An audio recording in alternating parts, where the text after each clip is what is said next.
ತಮ್ಮ ಅಲ್ಲಿ ಮುಂದೆ ಕೂಡ ಹೂವು ಕಟ್ಟಿಲ್ಲ ನೋಡು, ಅಲ್ಲೆಲ್ಲ ಕಟ್ಬಿಡು. ಅಣ್ಣ ಈ ದುಡ್ಡು ಅಮ್ಮವ್ರ ಗುಡಿಗೆ ಅನ್ನದಾನಕ್ಕೋಸ್ಕರ ಅಣ್ಣ. ಅಲ್ಲಿ ಒಳಗೆ ಇಟ್ಬಿಡ.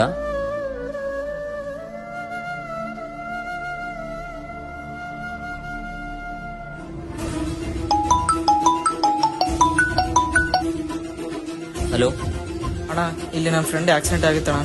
ಈ ಹಾಸ್ಪಿಟ್ಲಲ್ಲಿ 50 ಸಾವಿರ ಕಟ್ಬೇಕಂತಣ್ಣ. ಸರಿ, ಇಲ್ಲಿ ಗುಡಿ ಕಡೆ ಬಾ, ಕೊಟ್ಟು ಕಳಿಸ್ತೀನಿ. ನನ್ನ ಕೈಯಲ್ಲಿ ನೋಡಿದ್ರೆ ದುಡ್ಡಿಲ್ಲ, ಫ್ರೆಂಡ್ ನೋಡಿದ್ರೆ ಹಾಸ್ಪಿಟ್ಲಲ್ಲಿದ್ದಾನೆ.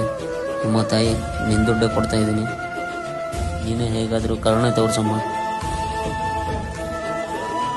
ನೀನು ಈ ದುಡ್ಡು ತೊಗೊಂಡು ಹಾಸ್ಪಿಟ್ಲ್ ಕಡೆ ಹೋಗು. ನನ್ನ ಅಮ್ಮನ ಗುಡಿ ಕಡೆ ತುಂಬ ಕೆಲಸಗಳಿದ್ದಾವೆ, ಹೋಗು.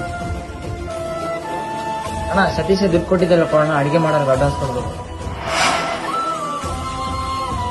ಏನಣ್ಣ ಆಲೋಚನೆ ಮಾಡ್ತಿದ್ಯಾ? ಬಾ ದರ್ಶನ್, ಒಳಗೋಗಿ ದುಡ್ಡು ತಗೊಂಬರಮ್ಮ.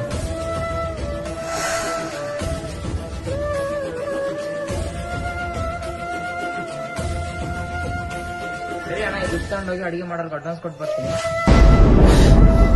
ಯಾಕೋ ಏನಾಯ್ತು? ನಾನಿದ್ದೀನಲ್ವಾ, ಹೆದರ್ಕೋಬೇಡ.